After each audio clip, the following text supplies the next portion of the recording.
Count de la Cruz, welcome again. This was quite devastating experience, so please sit down. Maybe on that one, so you have the...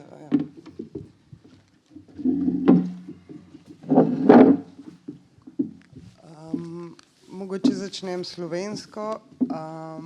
Vljudno vabljeni, da se nama v vsakem trenutku pridružite pri pogovoru, mogoče opozorite nase z dvigom roke ali pa pomahite.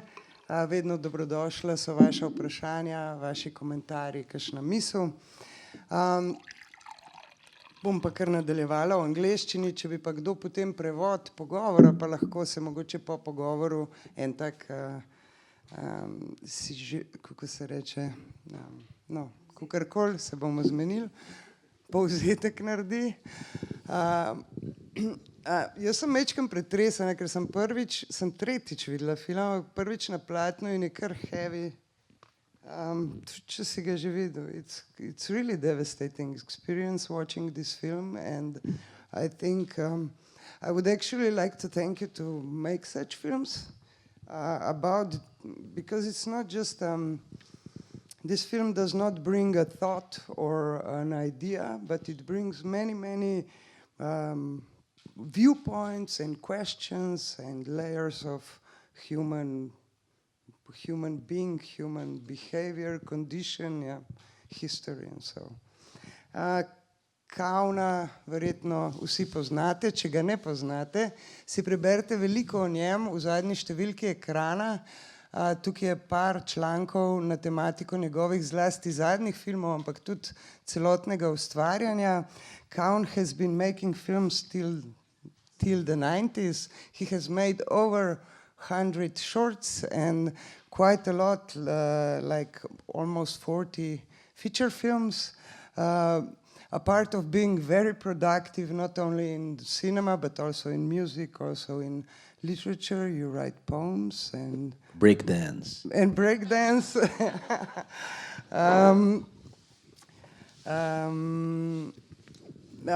We can recognize his cinematic style quite easily, although it's not ever the same, and what would make it Khavn's cinematic style is that it is an ongoing experiment in form, but also in content, and also in form very broadly taken. What did I want to say? What would also bring together his work is that he always takes his content from very real things, very real life or themes, but films are not mostly not realistic, although we can feel the realness very much. This, I think, is a very important aspect of your films. And what is also interesting, that in his last 2 years, in 2017 and 2018, he has made 3 new feature films, which are actually all very different from each other. They separate each other in form and in content and in theme, and bring each of them a very unique cinematic experience. And many of you have seen them. The first one I'm talking about is Alipato, Brief Life of a Number. And then we have Bamboo Dogs, which we could see. Alipato we could see last year at KURJA POLT. Last Sunday. In Pritličje. Bamboo Dogs was in KURJA POLT just 2 days ago.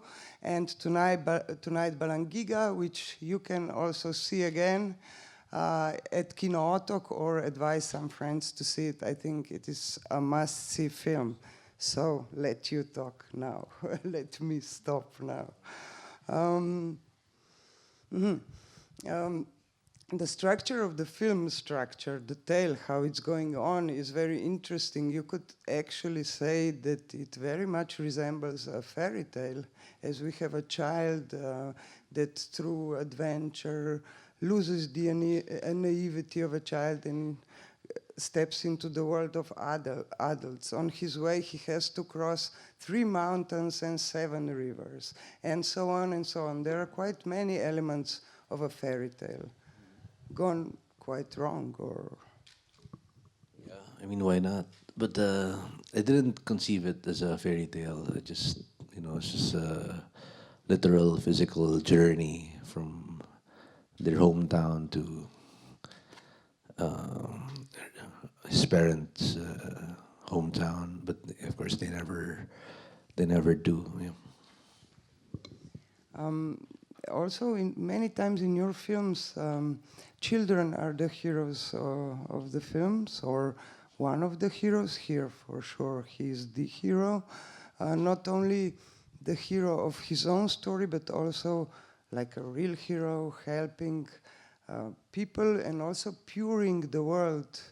Do you think children are very important as in your works as heroes?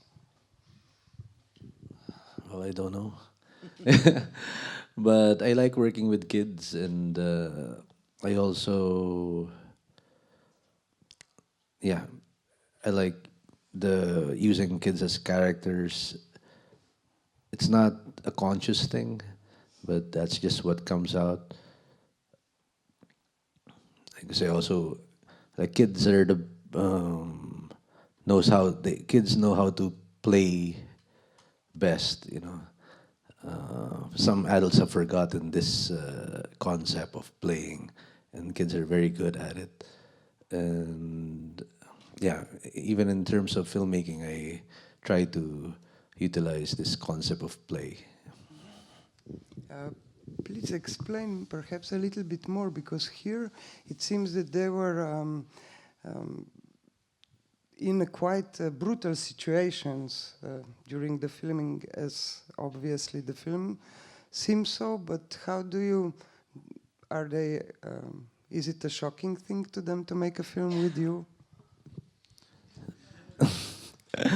Well, no, because it's yeah. I mean, making a film is different from watching a film, Yeah. and yeah, the the young boy, the youngest boy, the baby boy, was just a boy, so it was a baby, so didn't care about anything, and just his parents. He loves to drink Milo.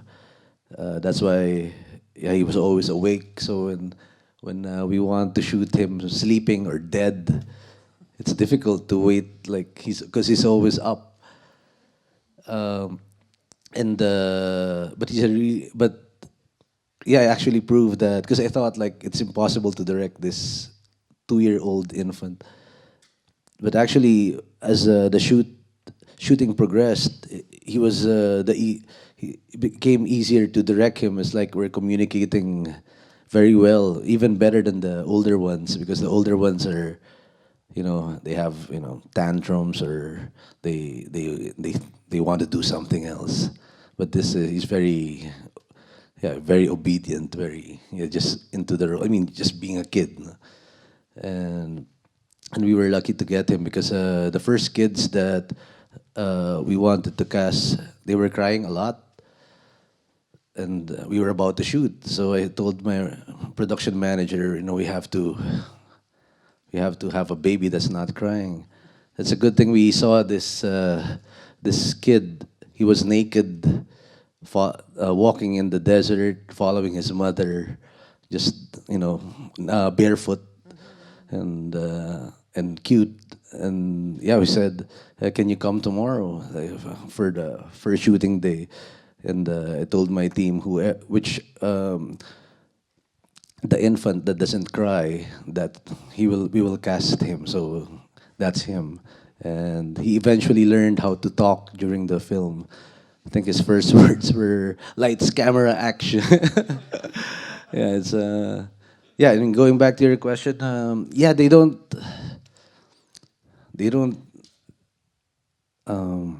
understand the whole thing. I mean, for example, like when Kulas, the lead, the 8-year-old actor, was there were kids' heads on the desert. I mean, it's just like, it's just another image for him. It's not, this, And I told him to end for example, there's a scene of entering the Carabao's carcass, which was not on the script. But when I saw the empty carcass of the Carabao, it was like perfect, you know. Like, so I said, "Go inside," like, and he said, "All right."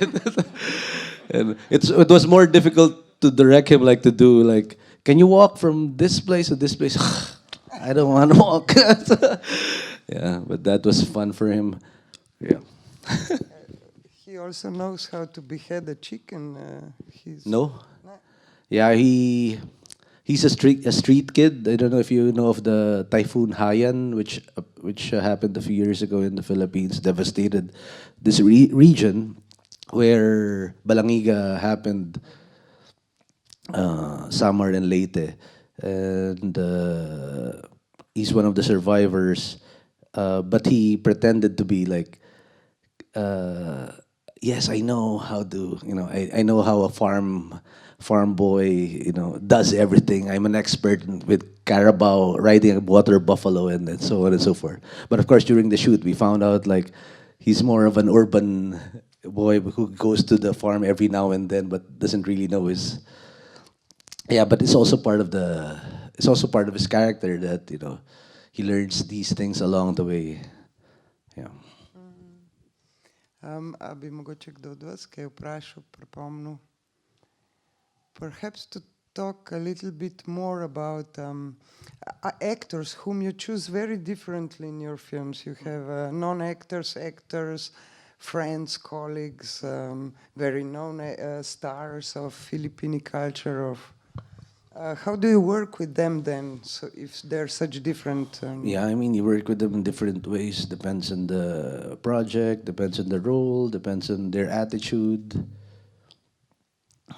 Yeah. Like, for example, I mean, it's another film, Bamboo Dogs.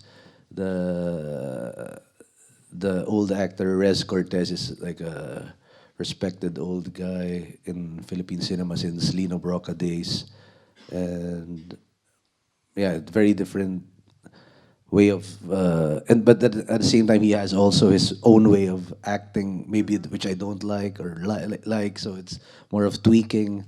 And like a non-actor is more of a simple just they deal with acting very simply. So, and of course, without training, it's difficult to portray different roles. But I believe any person can become a great actor if it fits him, or if they're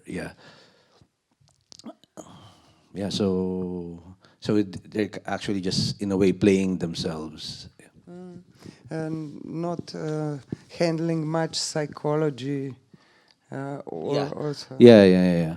I had this assistant director who was also a philosophy teacher, and he tended to like explain and intellectualize and analyze everything, and even also discussing it with some actors which couldn't understand what he was saying. And of course, it was just fine with me. The problem with that is if it takes more time than usual, because we work in a very limited time. Like, for example, this was shot in 10 days. Okay. Bamboo Dogs was shot in 4 days, and so every hour, every minute counts. Yeah. How can you shoot films so fast? It's quite because in Bamboo Dogs the first sequence is, for those who haven't seen it, is a one-shot, very long sequence, very complex, going up and down the stairs, people coming out of the shot and back in the shot and so on. Huh? And I mean, here you would for sure shoot it for 1 day, if not 1 day for practice and 1 day for shooting. Yeah, unfortunately, we didn't have this possibility. The actual sequence is, I don't know, I forgot, maybe 8 minutes, 5-10 minutes. So I thought, okay, we can rehearse this for 1 hour, then shoot it for another hour, and that's 2 hours, and then we can do something else. But of course, that didn't happen. We ended up like because the problem with Bamboo Dogs is we thought it was a simple film, so it's one van, go around the city, a few characters, and yeah.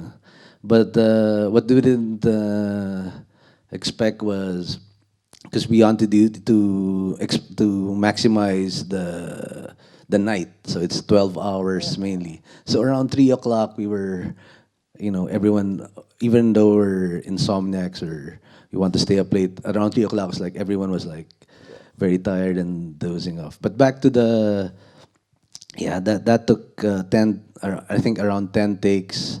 Then at the 10th take, we just okay, maybe there's one decent one somewhere there, and we move on. Yeah.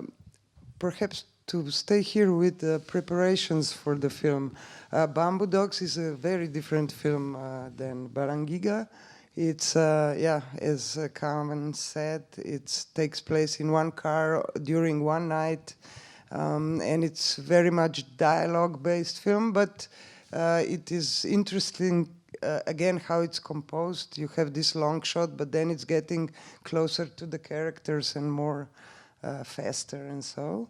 But how do you prepare for the film? Do you have a very detailed script or a shooting book, or I don't know, perhaps start with Balangiga? Yeah, it depends. Yeah, I had this film before, Bahag Kings or Loincloth, G-string Kings, about 7 tribal leaders looking for nothing. That had one sentence screenplay, and then, but this one Balangiga, had a full script. I haven't done it for a long time, but this one we storyboarded it, but storyboard in such a way that it's kind of a free.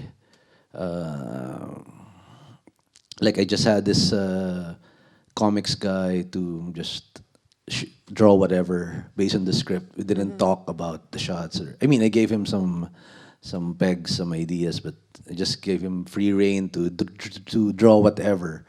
And then of course I didn't use everything, but that was enough to like just give some structure or some design. And yeah, Bamboo Dogs. Yeah, there is the dialogue. Because at one point I wanted it to just improvise, like from scratch. But then, maybe I couldn't. Yeah, it would be too much for the actors. They have to research and yeah. And so This is the Bamboo Dogs. Bamboo Dogs Yeah. and yeah. So I just opted for get actors to memorize the lines, and so it's more of the lines that are important. What happens is some are scripted and some are improvised, and of course it's a film shot in the city. It's also homage to Manila, so it's also a documentation of the city at night. Yeah. Mogoče iz publike kakšno vprašanje? Misel, prosim. I have a technical question. There are some shots where there seems to be like a white light around the characters and around some of the objects. For example, when the kids are walking across the field with gravestones, there seems to be some white light around them. Is that because you wanted to have like minimal contrast, or? I don't know. Maybe it's a technical glitch. No? I don't know. Does it look good? This white light? Would you? Okay. Then yeah, I think the intention of that. No. Yeah, I don't know. We just. Yeah, I didn't know. Sorry, just. I remembered the crosses. Yeah. Yeah. But to talk about light and colors, in Alipato there is so many fluorescent colors and blood and spit and stuff like this all over the place. And in Balangiga, it's very green and this deep green. But then there is this red details, and sometimes it also seems that you like colored some stones in the water or so. Okay. Well, not really, but we colored the film after after shooting it. Inspired by old hand-colored photos during that period.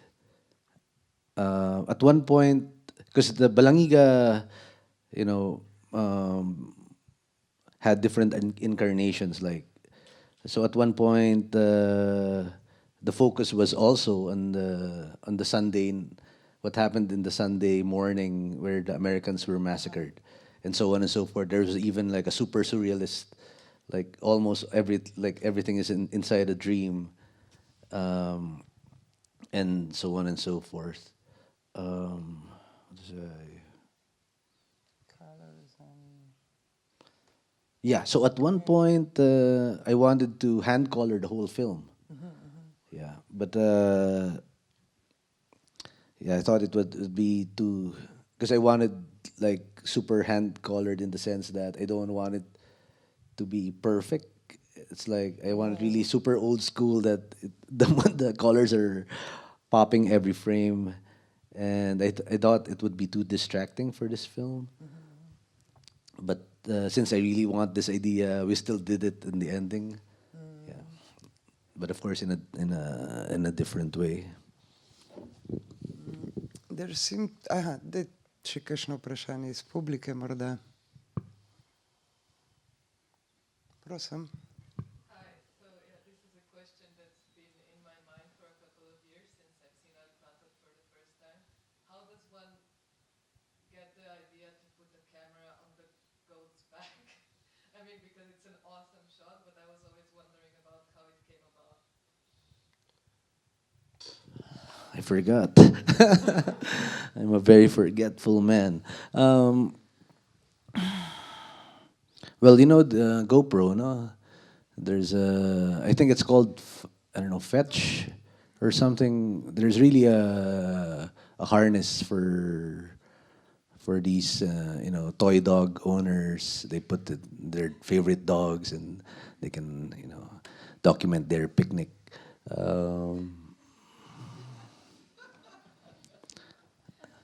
Yeah, then I wanted the goat in the film. Goat in the slum. Like a slum Yeah. animal, a goat in the slum. And of course, and I wanted to use the main camera. I forgot which camera we used, some Sony camera during this time, which was so the challenge was to put this big camera on top of the goat. But it was too difficult. And then let's just use the GoPro, and I bought the one for dogs and put it in the goat. Yeah, I think that scene actually. Remember, we shot twice. Why did we shoot it twice? Oh, there was a miscommunication with because my production designer was always drugged up. So he, when you see actually, if you know Philippine fast food, there's the biggest fast food chain is Jollibee. It's like Happy Bee, looking like Mickey Mouse, and it's like McDonald's, but Philippine version. And one of their mascots is Champ, which is also, it's like the boxing burger, and which you see in the beginning of Alipato briefly, and then in Alipato you also see J-Blo, the trans gang member, her corpse on top of this Champ. But during the first shooting day when we shot this, we don't have this statue because we just stole it. I always pass by this road where I see this garbage, like it was left out, discarded statue, and so we were able to steal it, but not on the first day. So on the first day, I don't know, there was this Captain America, but but played by a very thin actor. It really looks bad, so we had to, yeah, reshoot this with Champ. And Champ looks good. Yeah, Champ is still with me. Še kakšno vprašanje, mogoče misel? To stay with the goat, perhaps. The film is not only... There's a goat. It's still in the film. No? Yeah. That was yeah. In the Philippines, yeah, the censors, the whole censorship board is very stupid, and it's composed of random people. Some know about film, mostly don't know about film, or just have a limited knowledge of film. Usually some political connections, and they dictate what's shown in the Philippines, in the cinemas. Yeah, and in Balangiga, the first rating was R13, and while more violent, more sexually graphic, and quote unquote censorable films get a parental guidance, especially if it's a Hollywood film. And then I think they identified which sequences they found offensive. So the goat scene was very offensive to them. And I forgot the blasphemous priest, and I mean, it's typical buttons, and it's crazy. So I actually removed all those scenes that I think that they said they offended them. But then the rating was still R13, and I asked and the explanation was complexity. So then I gave up. Really not for children. It's like, how can you battle with this thinking?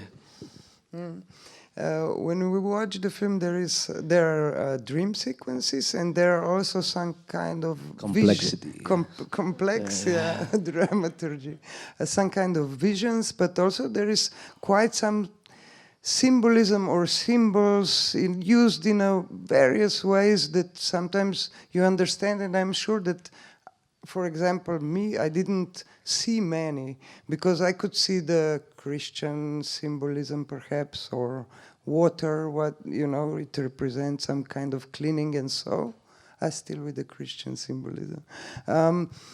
But for example, I don't know, the bells are referring to the real happenings with the bells, and yeah, this is a dated film because before we made this film, it was one of our intentions was also that the bells be returned. Yes, and the bells that were stolen by Americans were returned eventually. I think 3 months after the film was released in the Philippines. So, yeah, so we have to change the end. The ending. Mogoče še kakšno vprašanje od vas, kakšna misel?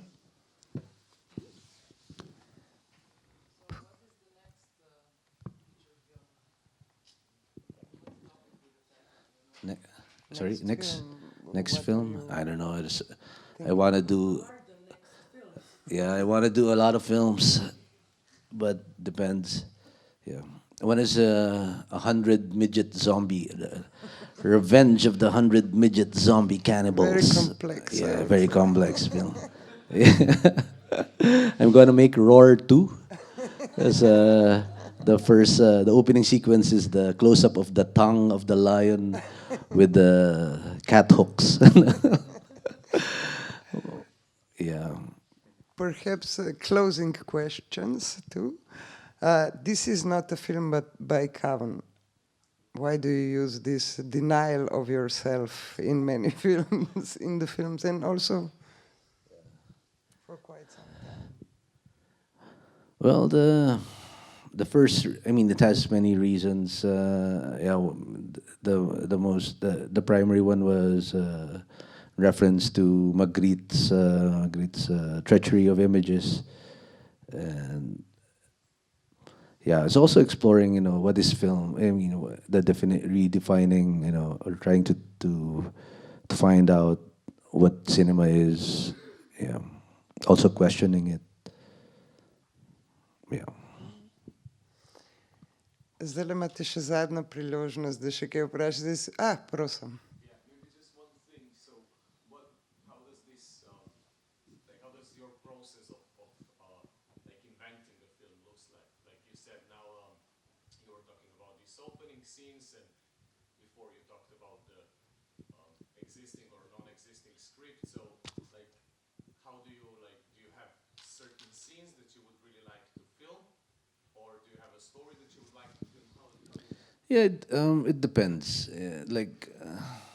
The good thing and the bad thing about filmmaking is you're always starting from scratch, unless you're making a sequel or a series. But yeah, but the films I make, it's always a different film, so different problems that you have to solve, sometimes on the spot.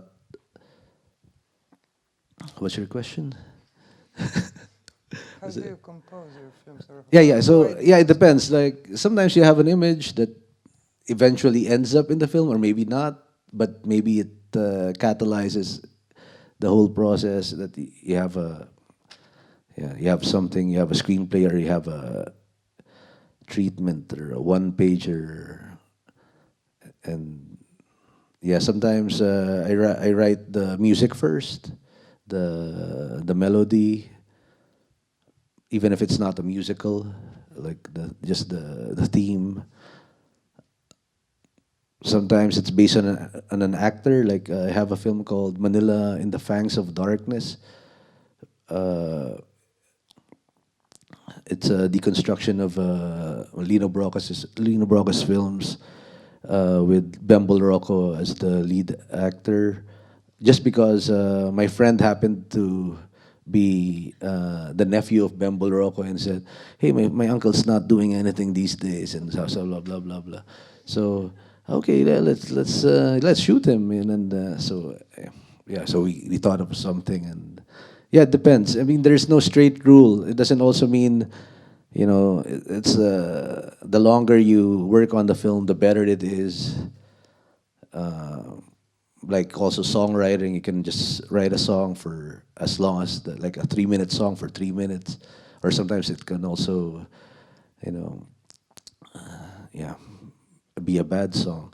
So yeah, it depends. Like each film has its own demands, and you just have to listen. Yeah. We haven't spoken at all about the music you make for your films, and also what was different watching the film in the hall was the soundscape than to watching it on television. But because also the song you played, you're obviously quite a virtuoso. The song you played is, otherwise I know it in a ska kind of version, and it was beautiful both ways. And here you have quite few themes that you put, the last one being the lullaby. Mm-hmm. And it's quite interesting. Did you make all the music in the film? Yeah. How many music? I think this is two main songs, no? No, main, of course. Yeah, but then yeah, you yeah. have the Then Yankee theme. Oh yeah, like, the Yankee thing. Actually, the Yankee song is really funny because it's an authentic. Yeah. It's like what the Americans sang. Yeah, it sounds authentic. Yeah, it's crazy. Disgustingly. Actually, the original title of the film is Gugu. Gugu is a slang that for nigger, because when the Americans went to the Philippines, they called all Filipinos niggers or Gugu. Yeah. A bi še kdo kaj rekel, vprašal? A gremo? Maša bi, čakajte, pa sem še eno, počakajte. Sem še eno vprašanje, Paul. As there are themes in your films that reoccur, there is also a word that reoccurs in your film, and it's Vazak. And here, no, I don't know. Wazak. No. Here it comes at the end, and It always comes in the end. Yeah. Is it like, is it a bright word? Or Yes, what does it's a it very bring? bright word. Yeah, it's a pink word. Yeah, wasak is I mean, I spell it with a Z, but the original spelling is with an S, wasak, which literally means destroy. And but you know, for some reason, it became a slang word among friends, and eventually infected the whole country. Which then Bazak became a word that can mean anything. So it depends on the intention of the speaker, or the perception of the listener, and yeah, it can mean winner or loser, great, super bad. You can also use it for cheers. Yeah, it's a word for many uses. Then I put it in the end also because it's a if you change the letters, it becomes wakas, Yeah. and wakas means the end. So that's okay, because so in the old Filipino films you see wakas. Yeah, yeah. it's nice. All right. Ok, potem pa predajamo besedo Marju.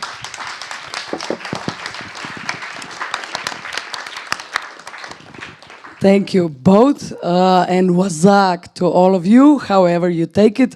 So this is it almost, because we invite you for a piece of cake, a beer, a little bit of wine, hvala bevok, with us in the cafe, with all of us. This was it for this year. We'll see you next year, but before that, we'll see you in Kinotok. Khavn, yeah. All right. Hvala, Varja. Bravo. Bravo vi.